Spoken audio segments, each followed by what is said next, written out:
Time on KRLD. The CBS Radio Mystery Theater presents...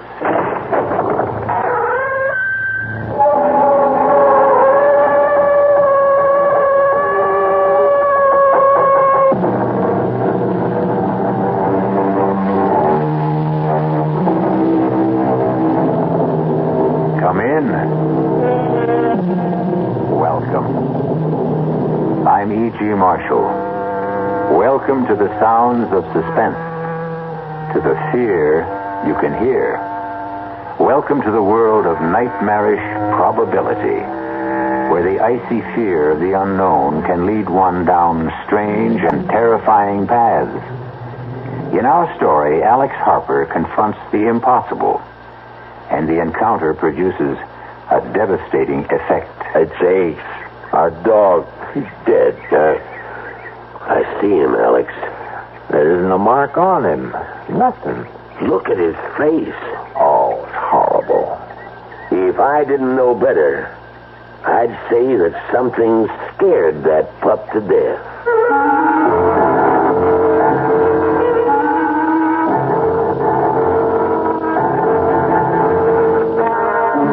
Our mystery drama, The Edge of Death, was written especially for the Mystery Theater by Saul Panitz and stars Patrick O'Neill.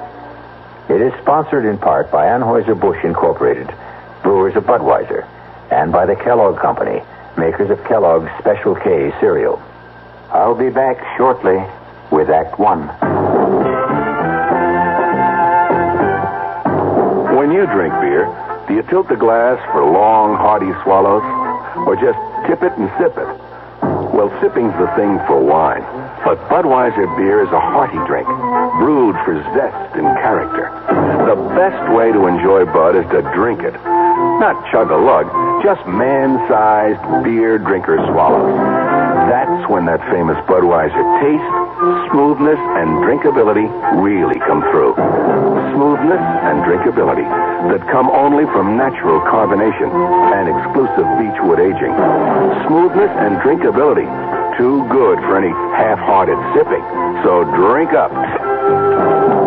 You'll see that brewing beer right does make a difference. And that when you say Budweiser, you said it all. Anheuser-Busch, St. Louis. It happens in an instant. But this is the way it feels.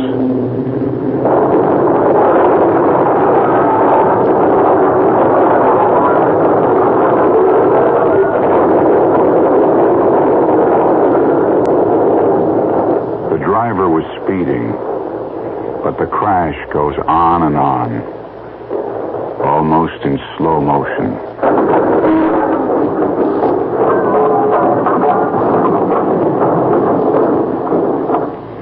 With a mechanical device, we've slowed down the sound of the accident so you could think about it. If the driver had slowed down, there probably would not have been an accident.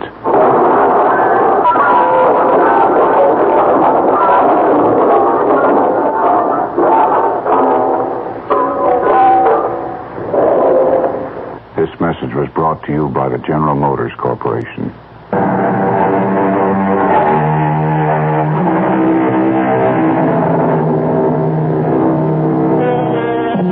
Meet Alex Harper, farmer. Right now his left arm is in a sling, heavily bandaged to protect the more than 20 stitches. Just a small accident on his tractor. First time in his 28 years as a farmer that he'd ever suffered more than a slight sprain or a minor bruise. It is a late August morning, an unreal sky, so blue it almost hurts the eyes to look at it. Even now, there is a promise that the cool dampness of the morning will soon yield to the stifling heat of the prairie sun. No matter what you say, I still don't think I ought to leave you alone. Who said I'm alone? You hear what Judy said, huh, Ace? Oh.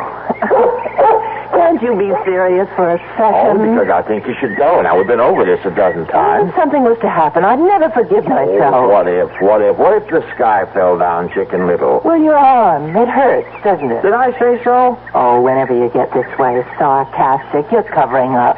You can't fool me. Take another pill. Another one, and I'll be going around like a zombie. Oh, and I'll ask Dr. Stevenson if he can give you something else. But I don't want something else. Now, you go on, get your annual checkup, do a little shopping if you like. But I still think I ought to be here. After last night. Oh, boy, last night again. I'm not a hysterical woman. I didn't say you were. Well, you thought so. Well, you get me up out of a sound sleep and insist that there are lights and noises. No, I heard something last night. It wasn't a rabbit or a deer. There was a flashing light. I'm not an idiot, and I haven't got that good imagination to make it all up. And now I'll go.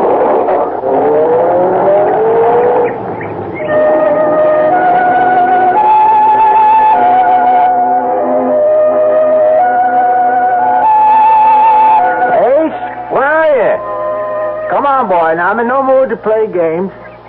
All right. I'm going back to the house. Oh, behind the barn, eh? What you got cornered, a 10-foot rabbit? Oh, there you are. Now, hey, you did find something. I'm coming, Ace. All right, now, bring it to me. Come on, boy. Give it here. Give it here. That's it. Good dog. Hey, let's see what you discovered. A bag.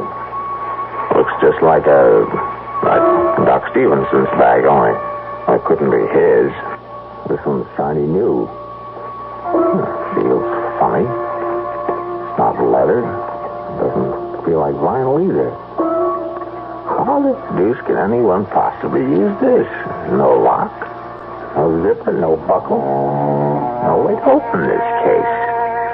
It's a gag.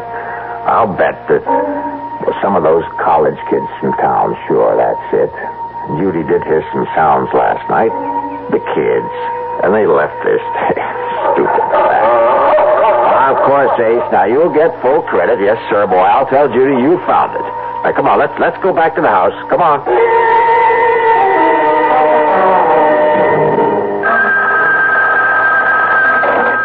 That's you, Alex? Doc, hello. How's the arm? Not bad. Now, when are you going to take the stitches out? One of these days. Now, don't rush it. That's a mighty bad tear. Will you level with me? Shoot. Will the arm be as good as new? Well, not really. Some of the muscles were torn. Well, you'll have movement, but there will be limitations. You were lucky that it's the left and not the right. Yeah, lucky. And you'll end up with a beautiful scar. Say, Doc, is Judy still there? She left about 30 minutes ago. Did she check out okay? Well, there are some tests that will take a few days. But from what you could see. Well, that's the real reason I called, Alex. There is something? There is. Well, not serious. Yes and no. Oh, what the devil does that mean? Well, it's your heart. And before you jump to conclusions, listen. If she watches herself, obeys a special diet, there's no reason why she shouldn't live a normal span of life. Did you tell her? Oh, only that it's a rather common condition that can be controlled. She's not alarmed, and she needn't be. Now, I mean this, Alex. I've seen patients like her do almost everything they used to do and go on and on. Almost. Oh, Doc, last time you dropped by, let's see, that must have been at least a week ago. More like 10 days. By any chance, did you leave something out here? Huh? You aren't missing one of your black bags. Huh. I only got one bag. What are you talking about? Nothing. Doc, I think I hear Judy. Yeah, it is. Hey, she's driving kind of funny. I better hang up, Doc.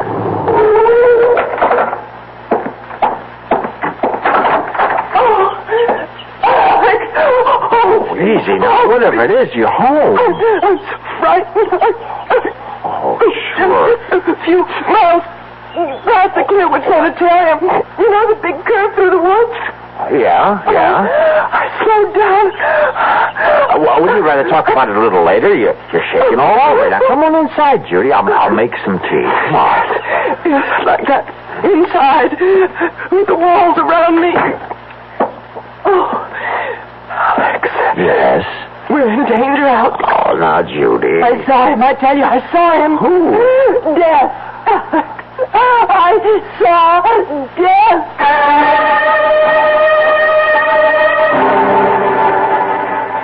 Do you feel better now? Yes. Look, I can hold my hands out and they don't shake anymore. Well, maybe I ought to call the doc anyway. I guess you must think I... Oh, Alex. I was maybe a minute or so past the railroad bridge when I heard this thing. What thing? It was on the news about a patient at Clearwood escaping. And, please notify if you see him and telephone number and all. Any description? Well, all I can remember was something about his being dressed all in black. Nothing more. Hear that? What? Siren? Police siren? Well, it could be a fire truck. Oh, yes, I suppose so. You've heard sirens before. Yes, I know, but... I know, but they're searching for him. I still don't know who him is, except he's one of those mental cases from Clearwood. Well, he was just standing by the side of the road. But first I could barely see him in the shadows, dressed in black as he was. Well, what'd he do? Nothing. Just stood there, looking. Didn't threaten you? And then he said something. It was like, I want to communicate with you. Yes, I think that was it. And you got out of there fast. Did he shout? No. His voice was soft and mild. And he said communicate? You sure he used that word? Communicate, yes. It's a queer word to use, don't you think? I mean, most people would say talk. I want to talk with you. Communicate. I know what I heard. I looked up when I heard him, and by now he was in the sunlight, and I could see him clearly, just a few feet away. Alex, he had no face. Now, Judy. I know what I saw. There was no face. I'm not hysterical, and I saw him. Now, if you say so. Oh, why don't you believe me? Because I can't conceive of anyone without a face, that's why. Now, all right, let's start from the beginning. Did you see his eyes? No. Was he wearing a hat? Yes, a black one. Well, it could throw a shadow over his eyes so you couldn't see them. But possible. Well, it has to be. How the devil could anyone? He could have been in an accident, surgery. But how would he... All right, let's go on. Now, what about his nose? No, I didn't see any. Could be the hat again. Mouth? His mouth, Judy. You see, if the sun was hitting over his shoulder, then there'd be a shadow from his hat. In that case, the mystery's over. You're trying to make me feel like a fool. I don't care what you or anyone else thinks, but I saw a man with no face. And you can know what you can do with your theory about the sun and the shadows. I don't know about flying saucers, and I don't take pills, and I don't smoke pot, or whatever they call it. And I'm not crazy in imagining things. For your information, Alex, my eyes are still 20/20, and they saw, oh, God help me, a man without a face.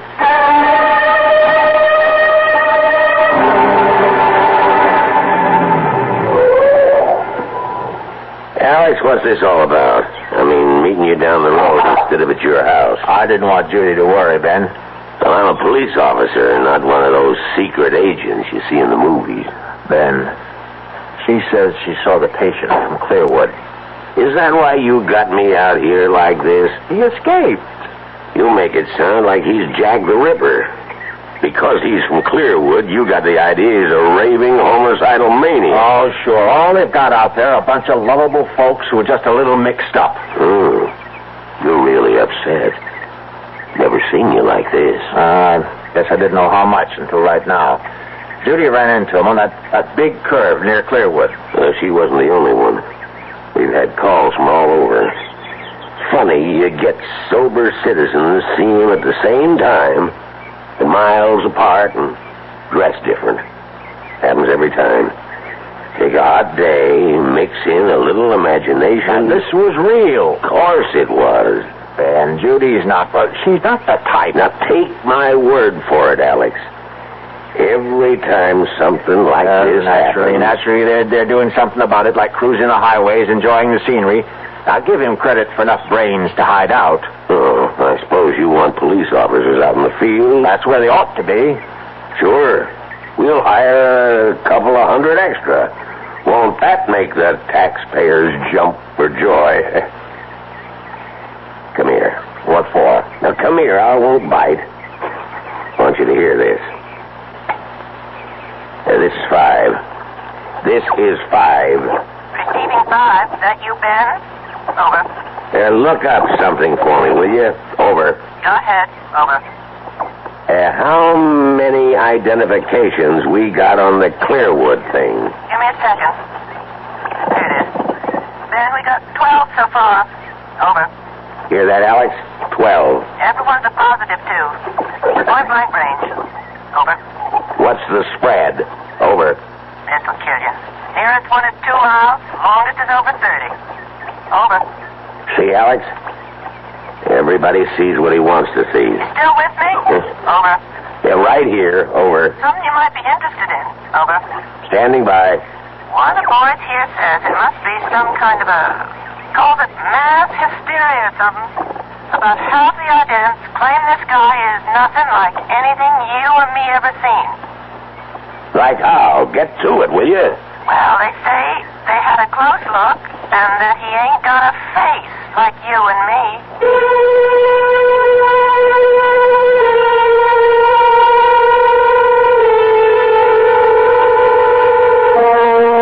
A man without a face. Judy is not the only one. But think for a moment. In this last part of the 20th century, and its attendant wonders and discoveries, what is true and what is unreal? Is there anything no longer possible? Is there?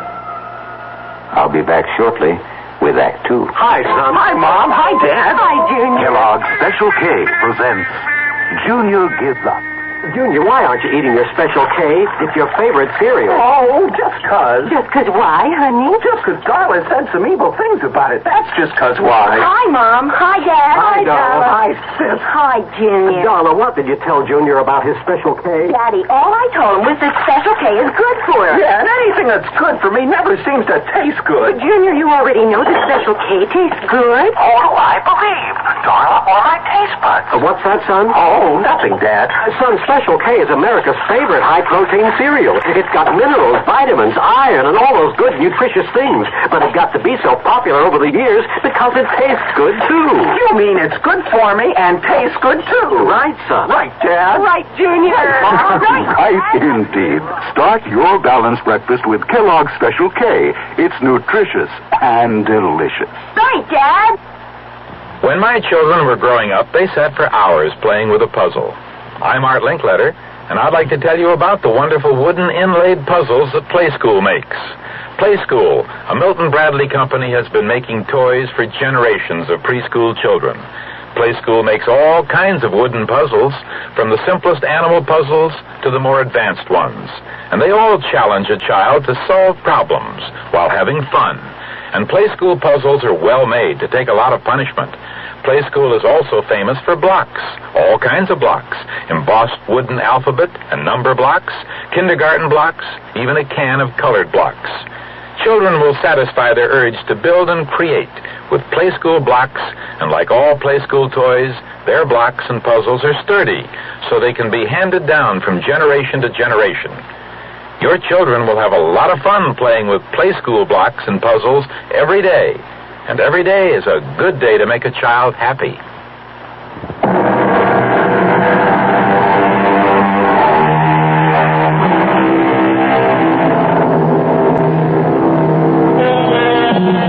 Well, the doubting Alex knows that there's nothing wrong with his wife's power of observation. She did see a man, and though he does have a face, there is something missing. A mouth. Result of an accident? Or is he a mutation? A gruesome congenital result? Or perhaps from out of this world?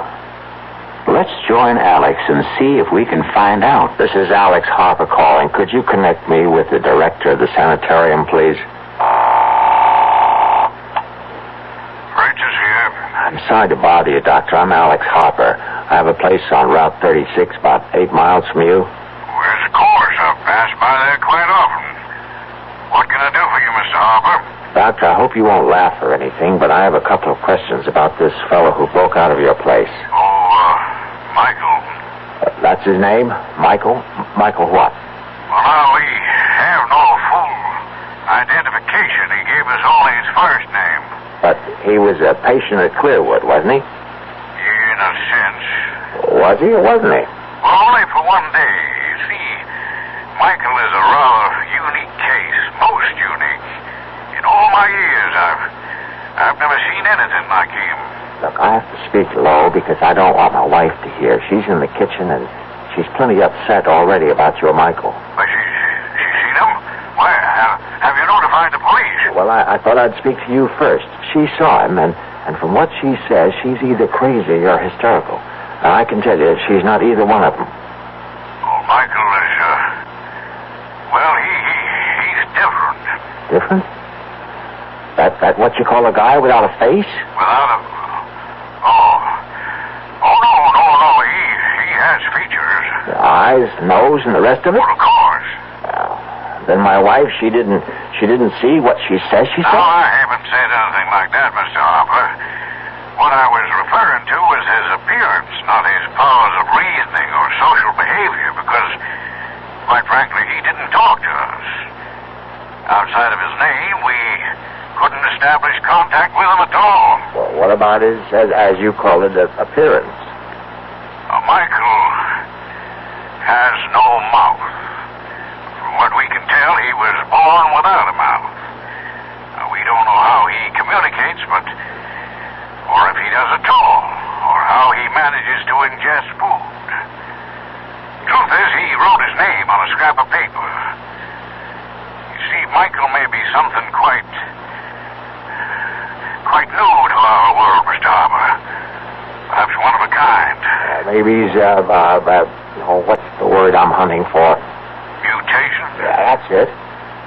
I hope to God that he is what he appears to be. A freak. A one-time thing. But suppose he's only the first, the beginning of perhaps a new kind of man.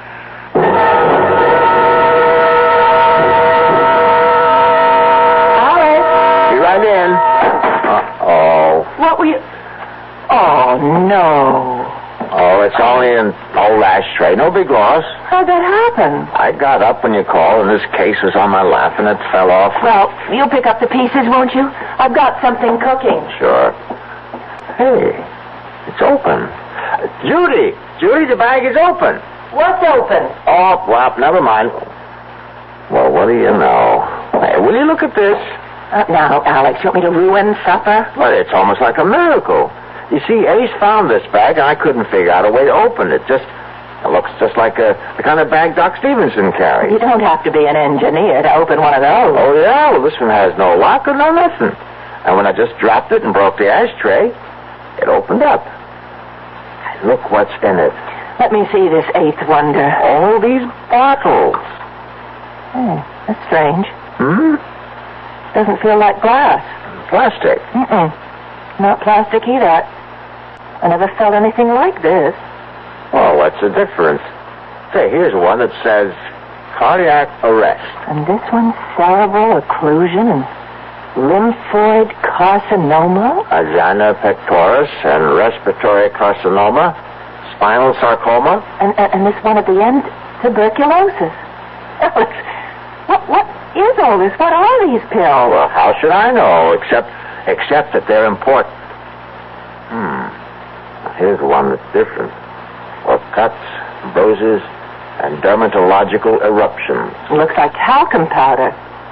It obviously belongs to a doctor. But what a doctor? What does that mean? Have you ever heard of a doctor who has a bag full of pills that cures heart disease and cancers, not to speak of stroke? the worst plagues of mankind, and here in our hands are the answers to what science has been searching for? Cures? Those pills aren't cures. Who ever heard of a pill curing cancer, heart disease, or stroke? Why not? Think a moment. Look at this bag, Judy. Ever seen anything like it in your life? I tell you, I don't understand it. I don't know where it came from, but it's like nothing on this earth. And these pills, now go on and laugh if you want to, but I know they can do what their labels say. Now, I can't prove it, but I know. All right, dear. If you want to think that, you go right on. I've got dinner to make. Now, don't patronize me. Alex, aren't you carrying this a little too far? You don't seem to realize what we have here. And you do. Those things could be dangerous for all you know. Oh, my God. Now, how can I prove... Whoa. Wait, there is a way. And right now, here, help me. Here. No, don't, Alex. All right, then I'll get these bandages off Please, myself. Now, I'm begging you. Now, the doctor said that... It's kind of awkward. Now, get scissors and cut some of this away. Now, get it. I won't be part of this stupidity. Now, you've lost your mind. Are you going to help me or not? Now, once I get the bandages off, I'm only going to put some of that powder on the stitches and on the skin where it's so red. That's all. A little powder. Oh, now, what can happen? What? Honey, don't you realize what this is all about? If this should work, and it will, you'll see, then those pills for cancer and heart... See now? Alex, these things happen in stories, but not... It's for you. You'd be well. Don't you understand? When Doc told me what he'd found, that you had a heart condition, But he assured me it was nothing to worry about. Oh, the old bedside manner. He wanted to break it to you easily. Did he tell you that it No, was... I can't say that, but how can heart disease be anything but serious? So when somehow the bag opened and I saw what was inside, I couldn't think of anything but that you could be cured just like that. Oh, honey, I love you. Alex, I guess it's all right. Where are they? Here they are. That's better. Now, careful now. You don't want to cut those stitches. Good. That's fine. The skin is so red. Sorry, looking mess. I know. Now, please give me that bottle of powder or whatever it is. Alex. Please. Here. The bottle is warm. Well, a hot day. Oh, it feels as though it's generating the heat itself. Isn't that wild? Judy, will you do the honors? Just shake some all over. All right. That should do it. A little more. It's all covered. That ought to do it. Feel anything? Not yet. How long do you think it'll take? That is, if it... Well, it hasn't even been 30 seconds. I suppose it'll take a little time, though. I didn't expect a miracle like that water into wine kind of thing. The powder's got to work its way in. I'll get some fresh gauze. You still ought to keep it covered. Yeah, that might not be a bad idea. I wonder what's bothering Ace. Oh, there he is. Alex. What is it? Look over there. It's him. The one Ace is running after, the man I saw on the road, the man without a face. Right, I'm going after him. Now, lock the door after me and call the police. Oh, no, don't go. Let the police handle it. He's heading out to the East Fields. Now, call him. Tell him. He might be dangerous. No, I won't get too close. Just enough to keep track of him till the police get here. Oh, just thinking of him. I'm so frightened. Oh, now, there's no need to be. I didn't want to tell you before, but I talked to the head of Clearwood, and this guy, this Michael is his name. He's a little queer, but he's not dangerous. Anyway, there's nothing to worry about as long as you stay inside. Twice in one day. Why here? He's not after you. What reason would he have? I suppose not, but somehow... Alex! That's what he wants, the bag! The medicines! It must be his bag. He's come for it. Him? A doctor? It has to be. That's the only explanation. Oh, I'll give you another. He's escaped and wants to stay off the main roads. After all, you spotted him, did you? He just wants to get as far from Clearwood as he can. By chance, he was cutting across our place when he ran to Ace. Now, look. Now, I'm going to go after him before he gets too far. Remember, the police and the door.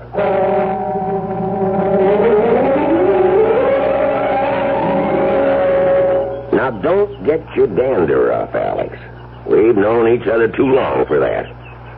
You just show me again where you saw this fella last. Then I know that a good cop ought to be skeptical, but by God, I saw him run under that tree, then up and over that fence. Now, why would I lie?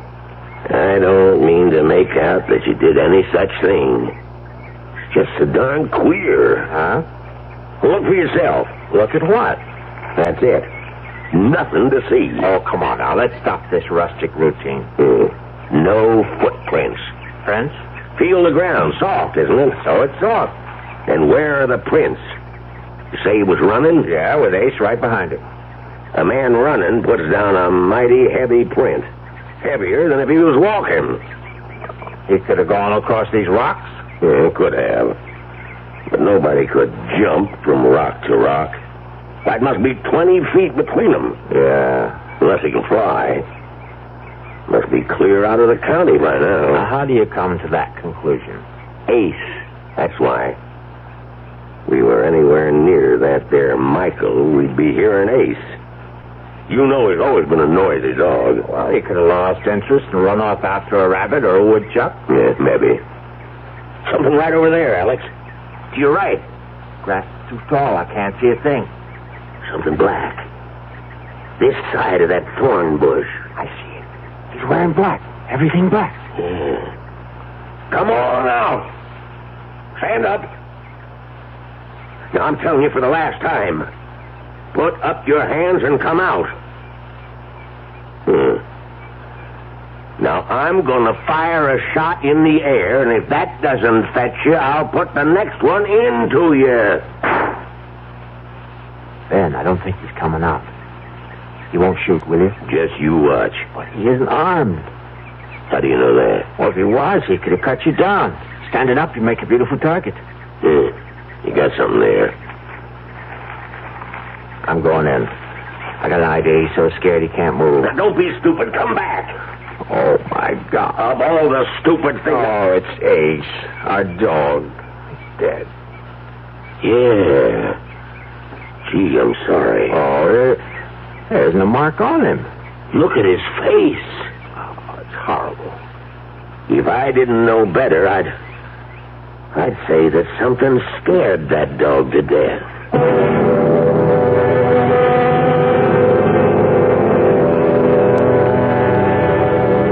No medicine for fear. The icy chill that reaches out with frigid fingers to clutch the heart.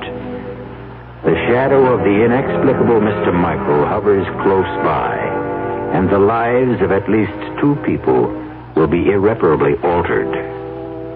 We'll find out how when I return shortly with Act 3.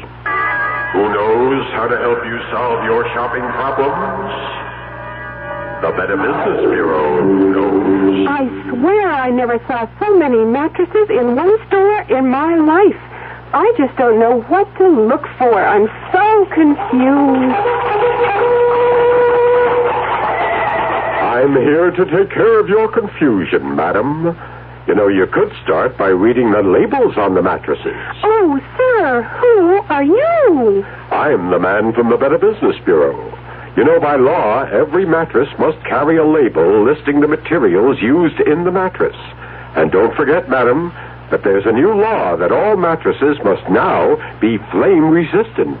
Oh, thank you, sir. And be sure to read the guarantee and find out what it covers and for how long. Just another consumer tip from your Better Business Bureau. Yes, who is it? Hi, I'm your new neighbor, Steve Williams, in 107. Oh, how nice to meet you. Well, come on in. It's a pleasure. Thank you. I see you've got a measuring cup. And now let me guess, you ran out of sugar. You're a bachelor. Oh, yeah. As a matter of fact, I was wondering if I could borrow some prunes. Prunes? Prunes? I know. I'm sorry. Did I tell a joke? Yeah, I thought a couple. There are still a lot of people who laugh at prunes. But now, quite a few are finding out how good they really are. Because pound for pound, prunes have 8 times the vitamin A of the leading fresh fruit. And more iron, niacin, and vitamin B2 than the 5 leading fresh fruits. They're also a great natural source of quick energy. You must have borrowed. Well, thanks. Anyway, maybe I'll try 105. Yeah. California prunes. The funny fruit that does so much for you.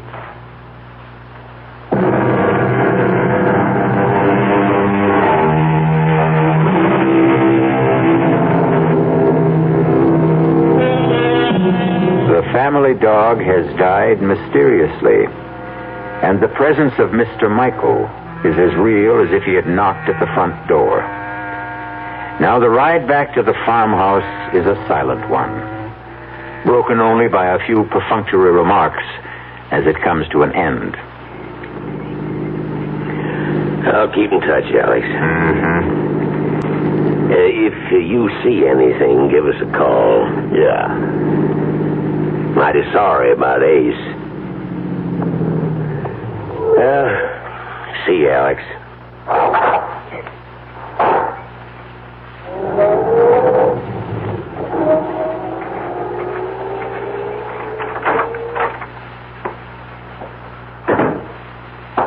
You okay? Okay.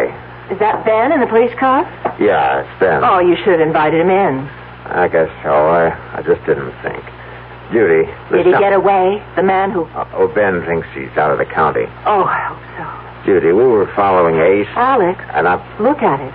It's a miracle you were talking about. Ben, and we were over in the Call North the doctor. Field. He'll drop everything and come out when you tell him. And I was the one who didn't believe. I don't understand you. I thought you'd be jumping up and down because what you said would happen did. I'm so happy for you. Huh? Don't you hear me? Alex, look at your arm, your left arm. My God in heaven. I didn't believe it. Oh, what an idiot I was. Talcum powder. You want to know the truth? I thought you'd flipped. Absolutely over the deep end. Telling me to shake powder on it. I'm moving it. See, like it was before the accident. Like a young arm. It's brand new. Yahoo! No more pain. No more stitches. No more pain. He wouldn't believe it. He won't believe it. Oh, Doc Stevenson, boo. Boo on all doctors. Hey, what do they know anyway? You'll never have full use of that arm. I wonder if you followed my advice. You'll think I borrowed another arm. Look, not a single scar. It looks like the skin was never even scratched. Oh, it's so wonderful. Oh, and I love you. You won't be angry with me. Oh, how could I be? And why should I be? The doctor's bag, the one Ace found? Yeah, the bag. Where is it? I have it. Well, get it. Now that we have proof. Judy, you're going to be as good as new. The proper pill and no more heart condition. Hear that, world? Listen, oh gracious universe. Well, it's on the desk. Well, what are we waiting for? Alex. Look, if it works like the powder, we'll stand them all on their collective ears. Judy, the bag is locked again. I was so full of doubt. When you left, I looked at the bag and... Oh, Alex, to me it was the embodiment of everything evil. And I wanted to destroy it, so I picked it up and somehow I pushed the flap down. Well, now I can't tell where one part fits into another. See, I can't find a seam anywhere. I think it was just about here. Try there. No, that's no use. I'll drop it on the floor, maybe like last time. Still in one piece. I'll try again. No use. Oh, forgive me. Right now, we got to figure out a way to get the bag open so we can get you a heart pill. Alex, you have an electric drill. I can try. I'll take it out to my workbench in the barn. Well, why not wait until morning? It's getting dark now. No time like the present. Now give me a shout when dinner's ready. If I'm lucky, I may be back before then. I'll get this thing open if I have to use dynamite. Oh, here goes.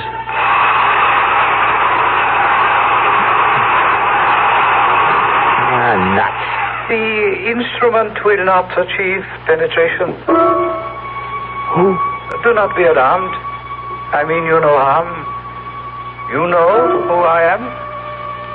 Michael? I am he. Don't come any closer. There is nothing to fear.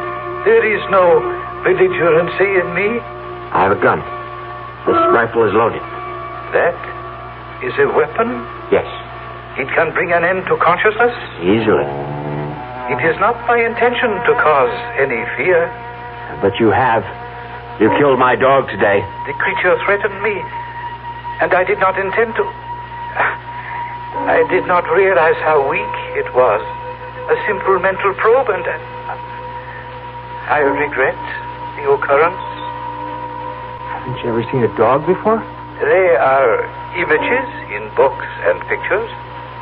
There are no dogs or animals where you come from? There is barely enough room for the higher forms of life. We have never learned to curb our reproductive powers, it seems. Well, where is this place you come from? This is Earth, the third planet from the sun, I think. I know. It is my home, too. Oh, that can't be. I exist, but not of your time. Not of my time? Time runs on. There is a past, a present, and a future. The threads are simultaneous. Oh, now you don't expect me to I believe. am fatigued from my experience, and I must return. If you will kindly give back my case to me, the one you have on the bench. It's yours? That is why I have come. It was misplaced, lost. But now that I have found it... Well, there's no argument about it, Doctor. It's yours. I am not a doctor, not in the context of usage in your time. Who cares? Listen, the case was opened up. I don't know how. The mechanism is faulty. I must exchange it. You did not utilize any of the contents. Well, only some of the powder and the bottle labels. Yes, I am aware. But I did a fantastic job with my arm. Look at it. Look at it, Michael. Would you believe that only a few hours ago it was a match? I am well aware of the powers inherent in the powder. But now, please, give me the case. You cannot open it, for the key is in my hands alone. Stay back. I must open it once more. Or you will. I've got to have something from it. Comprehend this. My time is far in your future. The compounds are of another time, different metabolisms. Evolution has caused basic changes. But the powder worked on me. It is probably the single excipient. I don't believe you. Look, I'll give you anything. Money. How much do you want to open it? I shall prove my point to you. You must be aware of the differences in our physiognomies. You mean your face? Exactly. The lack of an aperture above the jawbone. You call it a mouth. Have you wondered then how we are communicating? I have no mouth, for we ingest our nourishment through an osmotic process unknown to you. And if I have no mouth, then how do we communicate? You are moving your mouth, and I hear. I, on the other hand, send my thoughts to you through my mind. You see this is so? Yes. Think of it in this manner. I am you in a distant time. You should be able to comprehend then that medicinal compounds of my time may not be of benefit in yours. The differences in us are too great. But my arm. You were lucky to have chosen that particular container. My wife will die unless she has a pill. Just one pill. I have explained why you cannot have a pill. Open that bag or I'll kill you. I mean it. My demise will not help you. Comprehend. An unusual accident took place. A time warp misfunctioned, and I found myself in your time. The accident must have disturbed my balance, and I wandered from this place, leaving my case behind. We have communicated sufficiently. I feel joyous that your infirmity responded to the powder, but I cannot allow you to maintain possession of the case any longer. Stop. I took a vow to protect it with my life. I must fulfill that vow. Give it to me. That holds you for a while. You don't realize it, but you told me how to open this. You said the key is in your hand. It'll open to your handprints. Now your right hand on the bag. Oh, nothing. Well, maybe both at once. There. I'll try one on each side. Yes. Yes, I've got it. Judy! Judy! It's open!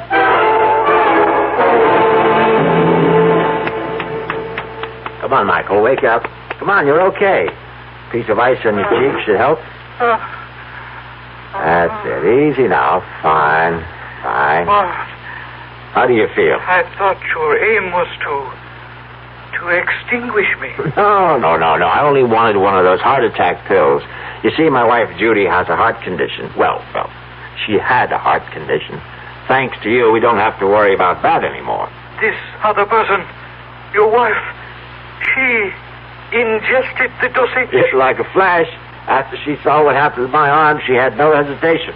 If I could only have just one of each of those different pills, I wouldn't have I have communicated to you that I am not a physician, yet you have refused to accept the truth. You insist I am practiced in medicine because I possess a case apparently similar to physicians of this time era. Well, you can't blame me for thinking that. You will not communicate. You will listen. You poor man. Poor individual. Let me inform you of my profession.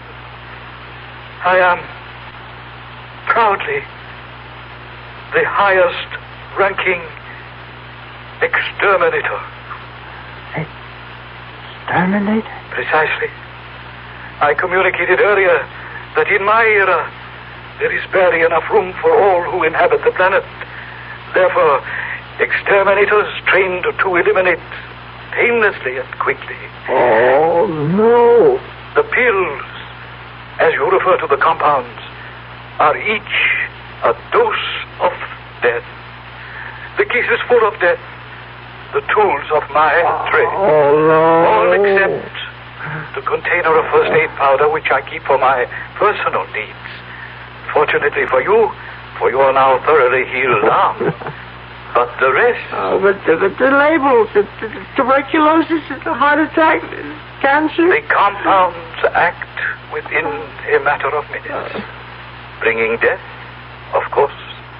Instead of resorting to the crude murders of earlier, more primitive eras, it is more comforting for the family to report that one of its members has died of cancer, heart disease, or any one of a dozen other diseases. Murder. Elimination. Murder. My case. Please. You must have an antidote. If you make a mistake, there must be some way you... are not committed. I am sorry for your bereavement. I shall depart. Be assured, there was no pain. No.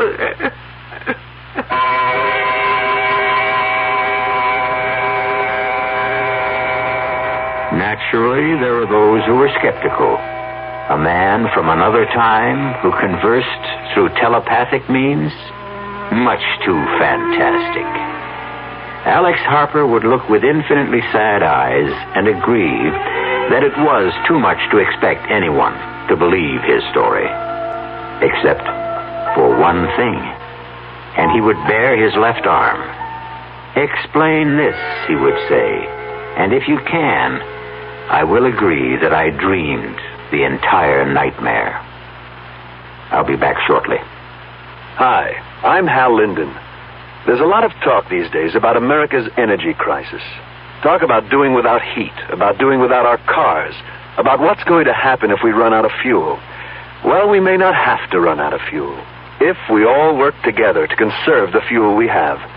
That means turning your thermostats down to 68 degrees during the day and turning them down to 60 at night. It means turning off lights, TV sets, and electrical appliances the minute we're finished with them. It means driving no faster than 50, starting or joining carpools, avoiding the kind of stop-and-go motoring that eats up gas by the gallon. In short, it means saving every ounce of energy we can, every chance we get. So please, do your part to make the fuel supply stretch a little further. For your own sake, don't be selfish. Don't be foolish. Don't be fuelish. This message from the Federal Energy Office and the Advertising Council.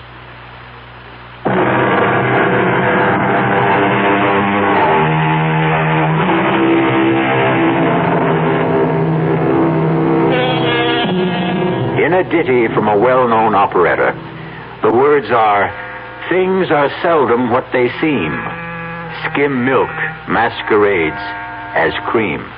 And as you have just heard, words alone may tell only part of the real story. But for stories guaranteed to increase your pulse beat, my suggestion is the Radio Mystery Theater. Our cast included Patrick O'Neill, Marion Seldes, Ian Martin, and Leon Janney. The entire production was under the direction of Hyman Brown. And now, a preview of our next tale. I know. I hadn't emptied the tub. The water's still there. It must be. I'll show you. I don't understand it. Tub's bone dry, ma'am. Hasn't been used. Now, not tonight, anyway. His clothes. Howard's clothes. He'd empty his suitcases and put his clothes in the closet. His suitcases, too. Just ladies' clothes. Yours, ma'am? Yes. Now, hey, don't cry. Hey, look, this dream you had. It was no dream. Okay, so maybe you imagined... I didn't imagine anything. Do you imagine a husband? Do you imagine a month-long honeymoon? Do you imagine a man in a chair with a knife in his chest? This is E.G. Marshall inviting you to return to our Mystery Theater for another adventure in the macabre. Until next time, pleasant dreams.